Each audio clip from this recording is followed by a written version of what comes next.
नमस्ते दोस्तों, स्वागत है आपका एक नए वीडियो में। मंडोर गार्डन में होने वाले लाइट एंड साउंड शो को आप इस वीडियो में देखेंगे, जिसमें मंडोर दुर्ग की कहानी बताई गई है।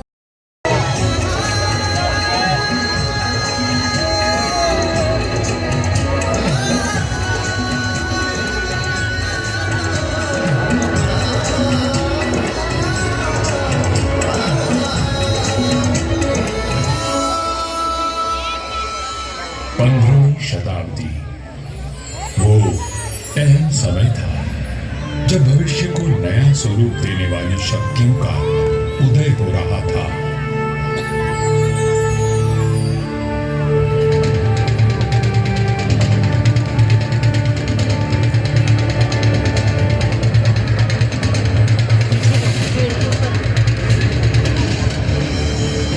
लोधी राजवंश ने दिल्ली की गद्दी संभाली। मध्य एशिया में बाबर का जन्म हुआ और राठौड़ कुल गौरव राव जोधा जी ने मेहरानगढ़ दुर्ग की नींव डालकर जोधपुर नगर की स्थापना की। 1459 ईस्वी में बना मेहरानगढ़ उत्तर भारत की राजनीतिक सरगर्मियों का साक्षी भी रहा और केंद्र भी। जोधपुर के आकाश में राठौर राजवंश का तेजवान सूर्य दमका, जिसका उदय मंडोर में हुआ था। मेहरानगढ़ की उत्तर पश्चिम दिशा में करीब 9 किलोमीटर का फासला तय करेंगे तो मैं अपने बचे हुए अवशेषों के साथ आपका स्वागत करूंगा। मैं किला हूं मंडोर का। मैं इतना प्राचीन हूं कि मुझे किसने बनवाया, कब बनवाया, ये किसी को भी याद नहीं। मंडोर की भूमि से आज भी अतीत के सिक्के, मंदिर के अवशेष, तोरण द्वार, स्तंभ और उत्कृष्ट मूर्तियां प्राप्त होती रहती हैं। मंडोर संग्रहालय में प्राचीन भारत के सभी प्रतीकों को सहेज कर रखा गया है, ठीक वैसे ही जैसे मैंने अपने जीर्ण अवशेषों में अनेकों गाथाएं संभाल रखी हैं। अरावली की पहाड़ियों से घिरा मंडोर नगर मांडव्य ऋषि की तपोभूमि था और इसका प्राचीन नाम मांडव्यपुर था।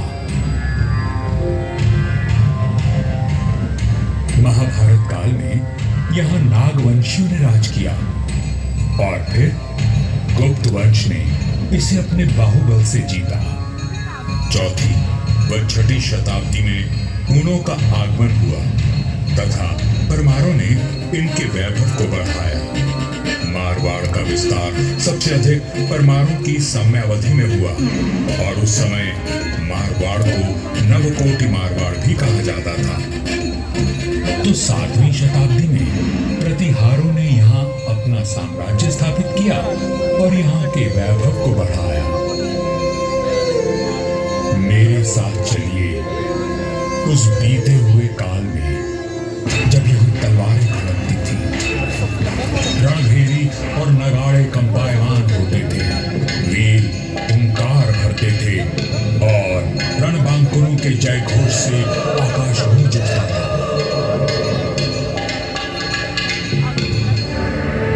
सन 1394 ईस्वी परिहारों की शक्ति अस्त हो रही थी। गुजरात के सूबेदार जफर खान ने दिल्ली की कमजोर सल्तनत के चलते मंडोर और नागौर को अपने कब्जे में ले लिया था। अब मेरी चार दीवारी में परिहार नहीं, तुर्क आ बसे थे। जफर खान का हाकिम ऐबक खान मंडोर दुर्ग का किलेदार था, जो आए दिन अपनी क्रूरता का प्रदर्शन करता रहता था। पीड़ित किसान मंडोर के इंदा परिहार के प्रधान वीरराव हेमा गहलोत के पास मदद के लिए पहुंचे। राव हेमा जी, ये तुर्क हमसे मनमाना लगान वसूल करते हैं। आए दिन हमारी गायों को चुरा कर ले जाते हैं और अब अपने घोड़ों के लिए घास से लदी गाड़ियां मांग रहे हैं। हम तो बर्बाद हो जाएंगे। अपनी शक्ति पर इतना अभिमान कि उसे 3 किसानों पर आजमा रहा है। भैरू जी की सौगंध, जुल्म करने के लिए अब ऐबक खान जिंदा नहीं बचेगा।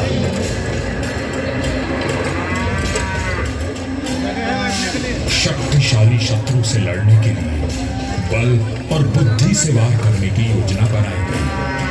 घास की कई 100 गाड़ियां तैयार की गई और हर गाड़ी में हथियार लिए योद्धा छुप कर बैठ गए। गाड़ियां जैसे ही किले के भीतर पहुंची, क्षत्रियों ने नारा लगाया,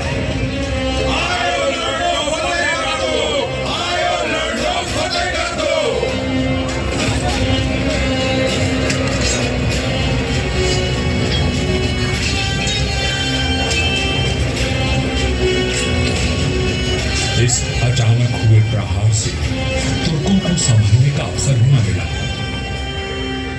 वीर हेमा गहलोत, समर शूर राव चूंडा राठौड़ और मारवाड़ के वीरों की प्रतापी तलवारें लहराईं तो शत्रुओं के सिरों के ढेर लग गए।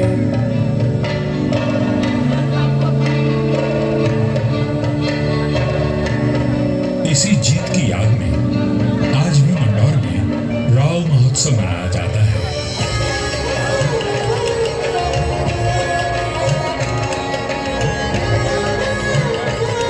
हर वर्ष होली के दूसरे दिन निर्भीक, साहसी हेमा गहलोत और सभी वीरों को याद किया जाता है और बाबा भैरूनाथ जी की पूजा की जाती है, जिनके आशीर्वाद से वीर विजय हुए थे। मंडौर विजय के बाद भी इंदा परिहार का मन अशांत था, क्योंकि ये नगर शत्रुओं से घिरा हुआ था। तब उन्होंने शक्तिशाली राठौड़ वंश को राज सौंपने का निश्चय किया। इंदा के मुखिया राय धवल ने अपनी पुत्री का विवाह राव चूंडा से करवाया और दहेज में मंडौर का दुर्ग दे दिया गया। राव हेमा गहलोत ने राव चूंडा का राज तिलक किया और भाटों में मंगल गान गाया।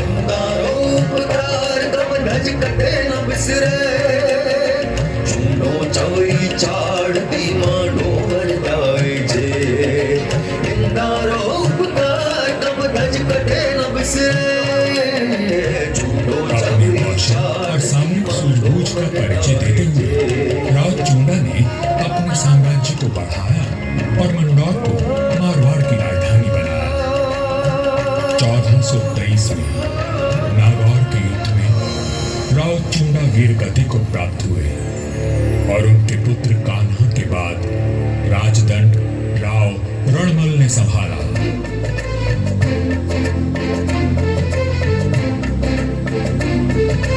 मारवाड़ और मेवाड़ में घनिष्ठ संबंध थे, परंतु मेवाड़ नरेश राणा कुंभा के कान भरने लगे।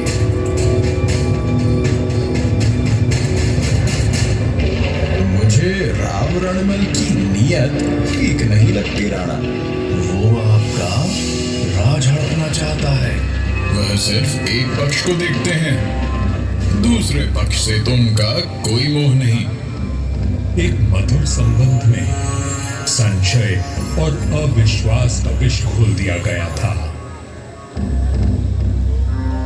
1438 ईस्वी में राव रणमल अपने पुत्र जोधा के साथ चित्तौड़ के दुर्ग में था। रणमल को किसी षड्यंत्र का आभास हुआ और उसने बेटे जोधा को किले से बाहर भेज दिया। पिता की आज्ञा मान जोधा चित्तौड़गढ़ की तलहटी में पहुंचा। तभी एक डोम ने जोधा का ध्यान खींचा, जो एक दोहा गा रहा था।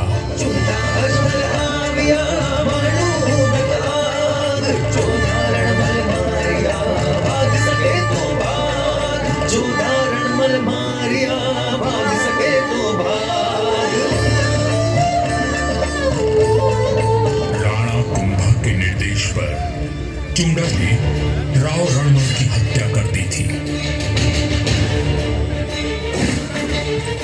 पिता की हत्या का प्रतिशोध लेने की प्रतिज्ञा लेकर युवा जोधा मारवाड़ की ओर बढ़ चला, परंतु चूंडा उसका पीछा करता रहा। वह राणा कुंभा का ताऊ था और मारवाड़ का पुराना बैरी। काल बनकर मेवाड़ की विशाल सेना जोधा के पीछे पड़ी थी और वीरों का वंशज अपने 700 स्वामी भक्त लड़ाकों के साथ उनसे जूझ रहा था। विपत्ति के हर बवंडर को साथ कर जब जोधा मंडोर पहुंचा तो उसके पास केवल 7 सैनिक बचे थे, पर चूंडा यहां भी आ पहुंचा।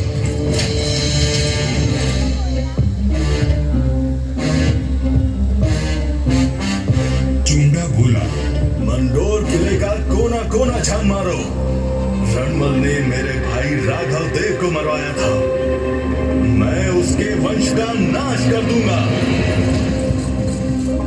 हुजूर, जोधा जांगलू प्रदेश की ओर भाग गया है। आप कहें तो उसका पीछा करें। रहने दो, वहां रेतीले टीलों में भटक कर वो खुद ही मर जाएगा। तुम राणा कुंभा के पास संदेश भिजवाओ, मंडोर पर अब हमारा राज है। पिता की निर्मम हत्या की पीड़ा और राज खो देने का अपमान लिए जोधा भटक रहा था। हर ओर शत्रु घात लगाए बैठे थे, पर जुझारू जोधा ने आस और विश्वास नहीं खोया। 15 वर्षों तक संघर्ष और अथक प्रयास करने के बाद जोधा ने दुर्भाग्य को जीत लिया। चूंडा की मृत्यु हो चुकी थी और मंडोर को राज जोधा ने फिर से जीत लिया था। समय बदल रहा था और देश पर विदेशी आक्रमणकारियों का संकट घिर आया था। ऐसे में एक दूसरे से लड़ने के बजाय मारवाड़ और मेवाड़ ने संधि कर ली।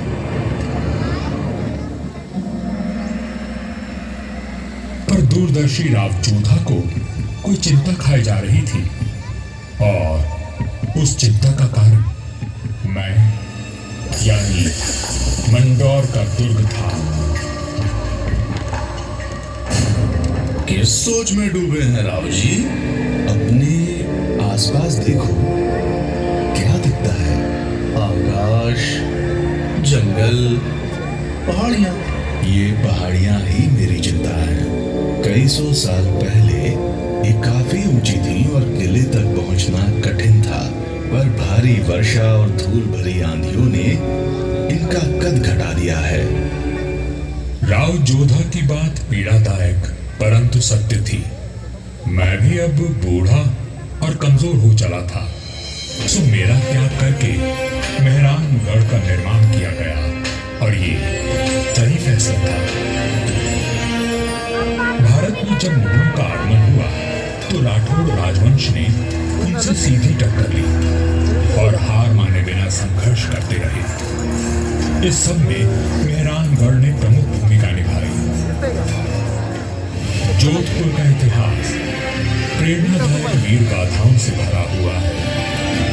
त्याग और देशभक्ति के कीर्तिमान स्थापित करके इतिहास में अमर हो जाने वाले वीरों ने जोधपुर का सर सदा ऊंचा रखा है।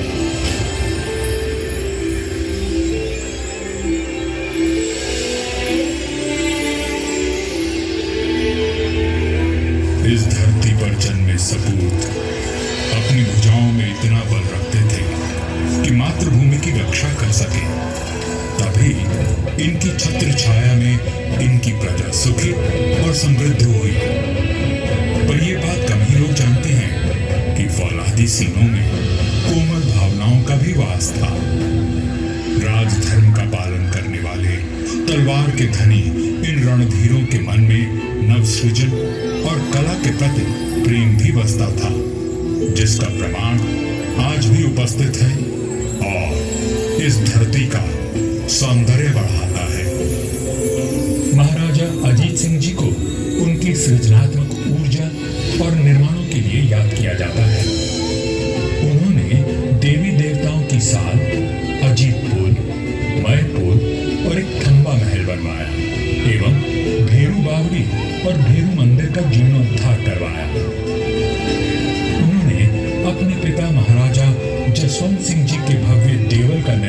करवाया, जिसके विशाल स्तंभों एवं गर्भगृह का अलंकरण दर्शनीय है।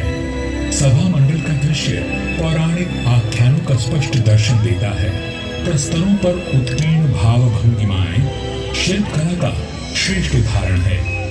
महाराजा जसवंत सिंह जी द्वितीय ने मंडौर को दर्शनीय बनाने पर विशेष ध्यान दिया। उन्होंने मंडोर बाग में 100 से अधिक प्रजाति के वृक्ष लगवाए, जो उद्यान की अहमियत को और अधिक सुंदरता प्रदान करते हैं।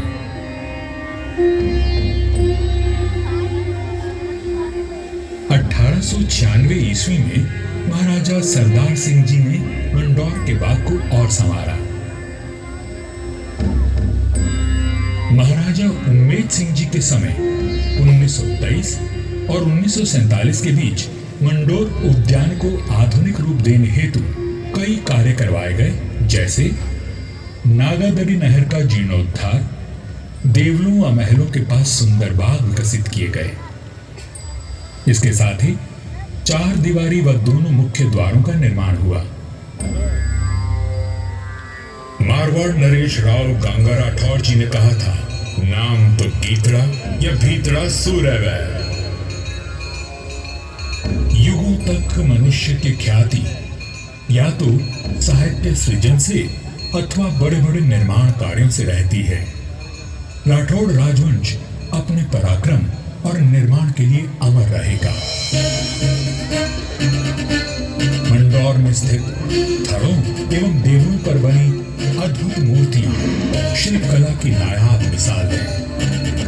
मारवाड़ के सर्वाधिक शक्तिशाली नरेश राव मालदेव जी से लेकर महाराजा अजीत सिंह जी के देवल आज भी सुंदर नक्काशी एवं बेजोड़ वास्तुकला की छाप छोड़ते हैं।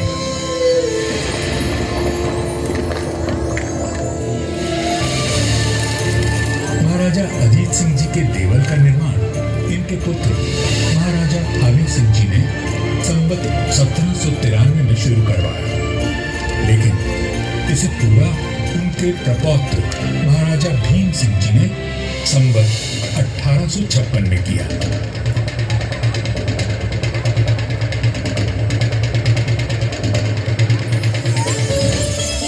यह राजस्थान के समस्त देवलों में न केवल भव्यतम है, बल्कि अपनी कलात्मकता को सहेजे तत्कालीन शिल्पकला का विलक्षण उदाहरण है। 4 भव्य द्वारों एवं 4 सभा मंडपों से सज्जित यह देवल शैव धर्म की महत्ता को दर्शाता है।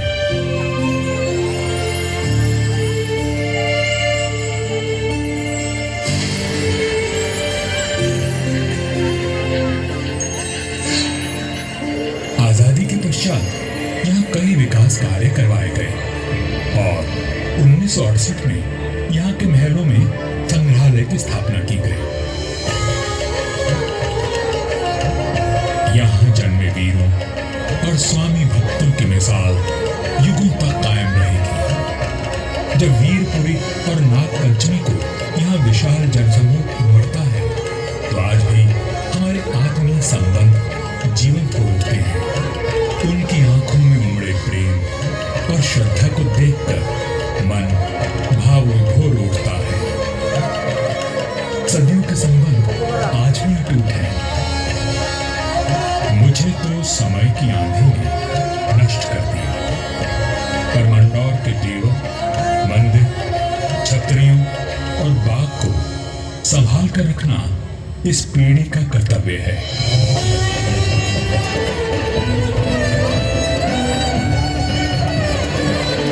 मंडौर दुर्ग है साक्षी, करता गौरव गान। कैसे कैसे वीर हुए, थी कैसी उनकी शान।